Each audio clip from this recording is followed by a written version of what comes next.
And I went to the nurse and I was like, I need you to get this IV out because it hurts. And she was like, oh no, we should leave it in case they do another CAT scan. I was like, I don't think so. They did one CAT scan times 3 fucking CAT scans. They don't need to do another one. So I was like, I don't care what you say. We're taking this friggin' IV out. Then we took it out. And then I hadn't thrown up since Sunday. So the next day, this is now Tuesday, and I get a call from the surgeon who couldn't make it in. She was away that morning. She said I could start on clear liquids, and I was allowed to have a piece of toast, which was really exciting. And although I didn't really understand how a piece of toast was a clear liquid, I didn't really want to question it because I was so excited about having a piece of toast. I was actually so excited I cried. So that must have made the nurse really happy. Oh yeah, and by the way, this whole time, the room I was in, I had to share it with 3 other people who were all lunatics, which sucks. They all like screaming and crying all night and like coughing and hacking and really gross. And I was like a curtain around me and there are 2 window spots and I didn't get one of them, so I was like in this little tiny corner where like there was the bed. There was enough room on one side of the bed for like almost a chair, and there wasn't really any room on the other side of the bed. It was just a curtain, and so I had my curtains closed at all times because up until then I would have to, you know, hear everybody eating their breakfast and how great their breakfast was, and eating their lunch and smelling their roast beef and fucking turkey and chicken and stuff, and you know, I'd hear everyone taking their lunch orders, and just sucked. It really sucked. So then, I could have a piece of toast, and I was so excited, and I could have, like, cranberry juice, and I was drinking cranberry juice like a madman, and eating this piece of toast like there was no tomorrow. I was so happy. And then something went really weird with the pick line, so I was supposed to get it on Monday, but then I didn't. So I was supposed to get it on Tuesday, but then because I was eating, then they, like, took me off the list, because they're like, oh, she doesn't need an IV. But I still needed it for the antibiotics, so I was still hooked up to an IV at all times. Again, which sucked, by the way, walking around with a stupid fucking IV pole. Yeah, and they told me that they wanted me to get a PICC line because I was going to be on antibiotics after the hospital, too, like intravenous antibiotics. And then Wednesday, because I was in the surgery room for people who were, like, just getting surgery, just recovering from surgery, because they thought I was going to go in for surgery. But they looked at the CAT scan, and the abscess was there, but it was shrinking, so the antibiotics were doing something. It was shrinking, it was still there, they still didn't want to go in, they knew now what the risks were, and they were like, maybe we'll drain it, maybe we won't, we'll check with the Civic Hospital, because I was at the Queensbury Carlton.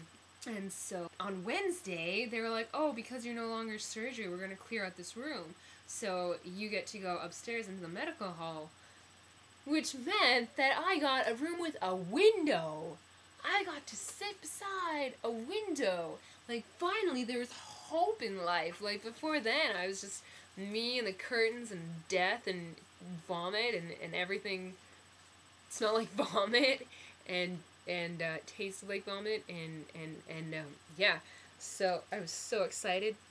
So, this is on Wednesday. They brought me up there, and I had that room, and the surgeon came and said that they checked with the Civic Hospital and they didn't want to drain it because it was kind of like under control, and they wanted to just try and get it gone. And then put me back on the list to get a PICC line. And then I finally got my PICC line on Thursday, which was a very exciting event because we told them that I'm afraid of needles and stuff, and so they're like, oh, okay, you can get a sedative if you want, so you're not so afraid when you go there. And I was like, oh yeah, that'd be great.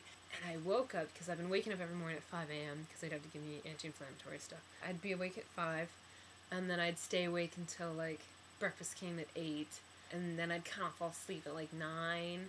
I wanted to make sure I stayed awake enough for, like, my intestines to be able to work again, because they were working again now, which is awesome. So I fell asleep at, like, 10, and at 11 o'clock, the PICC nurse comes in, and she was like, oh, hey, your appointment's at 11:45, so there's going to be a porter, it's going to come up here and take you down, make sure that you go to the washroom before you come down, because it could take anywhere from an hour to 4 hours. And I was like, yeah, okay, so I set an alarm on my phone for like 11:30, and I was like, yeah, that'll give me enough time to get up and go to the washroom and then go downstairs and get the PICC line. But the porter shows up at like 11:20 something, so I didn't go to the washroom, and then the nurse didn't know I was supposed to go, and I was like, I need the sedative, and she was like, oh my gosh, I didn't know you were going yet, and so she gives me the sedative, this tiny little tablet thing, and so I take the sedative, And then I get on the bed, and they wheel me down there.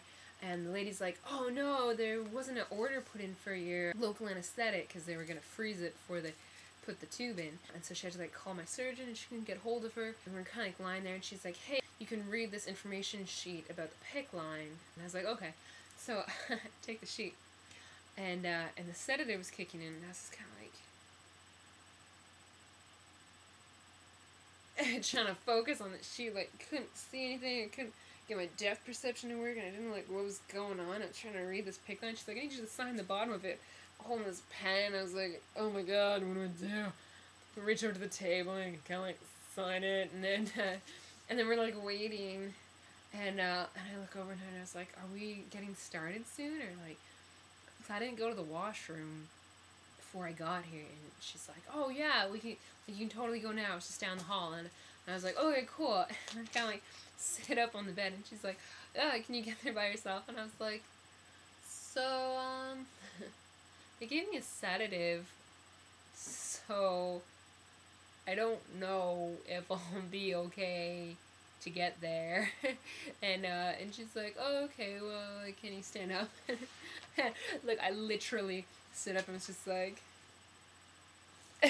she comes and like grabs me, and she kind of like holds onto my arm, and she's kind of like dragging me, like walking me down the hall, holding onto my arm, and she's like, oh, okay, it's just at the end of the hallway here. And I kind of look at the end of the hallway, and my depth perception was all gone. I couldn't see how far away it was, and I couldn't like stand up, and I was kind of like walking like towards this end of the hallway. It just seemed to keep on going, like there was no end. It just kept going, and then we got there, and we're standing at the door, and she's like, so it's just around the corner from the door, like, you're gonna be okay in there? And I was like, only one way to find out. Like, take one step, and like kind of start to fall. She takes me up, and she's like, oh, okay, and brings me into the washroom, and like sits me down, and I was standing there, I was like, I'm so sorry, I have to go through all this, and trying to like figure out like what I'm doing, and she walks me over to the sink, and I kind of like stumble onto like the counter, and turns on the water, and I couldn't like figure out where the water was, and I'm trying to like get some water, and like trying to like get the soap, and like couldn't get the water. She has like a paper towel, and I was like, oh. So we get back to the room, and she wanted to turn the bed around so that my right arm was there and easy for her to work on, and I was like, no, we're putting the PICC line in my left arm. I don't want this in my right arm, because you're not allowed to lift more than 20 pounds once you have it in. And I was like, that's my favorite pastime, is lifting things. Like, you can't put it in my right arm. I need it in my left arm. And she's like, oh, whoa, how tall are you? Like, if you're taller than 6 feet, then we can't put it in your left arm. So there's, like, your heart, and I want to say it's capillary or something. You have, like, the right capillary or something, the left capillary. And the right side is the input, and the left side is the output. And so she's like, we need this to go into your heart, so we need to get it from the right side. That's why we want to do it on your right arm. And I was like, oh, no, like, I want this in my left arm. And she's like, oh, it requires longer tube, and I guess we can do it, I guess. And she lies me down, and we have my arm out, and she did this really cool ultrasound where she went around trying to find a good vein, and she let me, like, watch it, which is kind of cool. And she's like, yeah, here's an artery that we could go in, and you know, here's a vein that we can go in, and here's the one that we can go in. And I was like, how do you know if it's the right one? And she would just, like, push it up against my arm.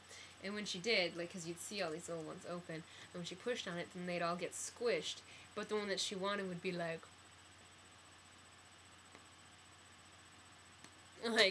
pumping the blood. It looked like a little mouth, like, singing to us, which was kind of cool. And she's like, yeah, I want to go here, but, like, if you look right beside it, there's a nerve cluster, so I don't really want to go in that one, even though it's a nice one. You know, so I'll go in this one here. And I was like, okay. Listen, she has to measure from that point. She measured across to here, and then she counted like 4 ribs down.